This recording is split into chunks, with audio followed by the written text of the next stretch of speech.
Good morning, broadcasters. 360 Seconds News and Commentary for Broadcast Professionals is on the air. I'm Maria Kholodova from TKT. Let's discuss the latest technological news with our respected experts, Philip Grossman and Ann Seidler. Don't forget to give the program a like.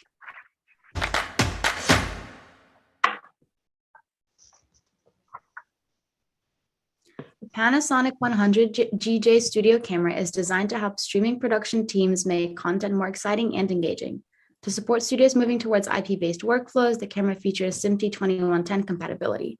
This enables a more streamlined connection to the Kairos IT platform, which gives professionals unlimited control to deliver content to multiple screens and streams. Philip, what do you think about this?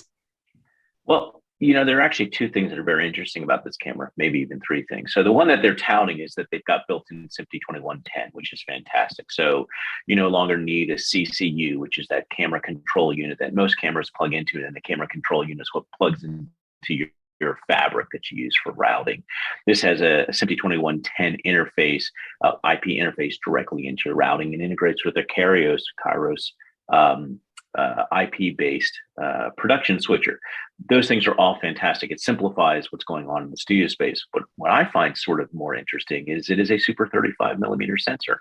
So it is moving away from the traditional 2/3 inch sensor that is usually seen within broadcast spaces, and allowing them to go to PL lenses, more cinematic lenses. So you're going to have a more modern interface, but you're also now going to have the ability to change up the sensor, which changes up the look of your broadcast. And so you may see, what people tend to call more filmic look in television. So I find that to be as interesting as the IP side. Okay, now moving on to Telos. Telos Alliance has announced a partnership agreement with Vizrt, which is releasing Telos Infinity Virtual Intercom Platform on Viz Now. It's a software as a service portal hosted by Vizrt that enables anyone involved in live production to deploy pre-configured end-to-end live production capacity quickly and easily. So Mary, I wanted to hear your thoughts on this. Well, it's interesting. In the video world, you are seeing a lot of TV production move to the cloud.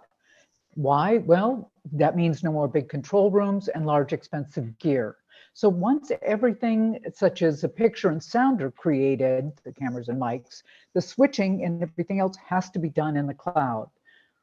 The one problem with this is you've got to be able to communicate, and that's where the Telos Infinity VIP comes in. So this kind of binds everything together. TV production without comms, I think Philip would agree, would be pretty messy. In fact, it would be almost impossible to do. So Vizrt has really recognized, hey, we can put all this together. And it's fascinating to see these companies from a video and audio world, which we've never really spoken before, video and audio, all coming together. It matters to customers because they can have production and comms in the same environment, which will make it, so much easier. And Philip, what do you think? Yeah, having designed and architected several cloud-based live production environments, comms always seems to be that last thing that people talk about or should think about. And it's one of the most important, because when people aren't all sitting in the same location, you have to be able to communicate with one another. And I'm happy to see more and more comms organizations and companies integrating their software into that sort of virtualized live production control room environment. And lastly, we have FUJINON. The new FUJINON HZK broadcast zoom lens has the world's highest 40 times zoom and the world's longest focal length of 1000 millimeters. It facilitates the use of cinema cameras, which are becoming common in the broadcast industry, offering cinematic visual expressions such as shallow depth of field for live coverage of sporting events and concerts. According to the study of FUJIFILM, there's a demand for a high magnification zoom that supports a large sensor and can be operated in the same way as box-type broadcast lenses. So, Philip, what do you think about this?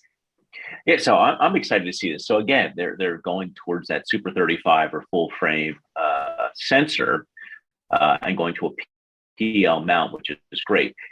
For full transparency, I was involved in the development of a B4, which is your standard broadcast lens, to RF mount for the red digital cinema cameras, because again, they're looking to change the look of how things are broadcast. So it isn't that traditional TV look.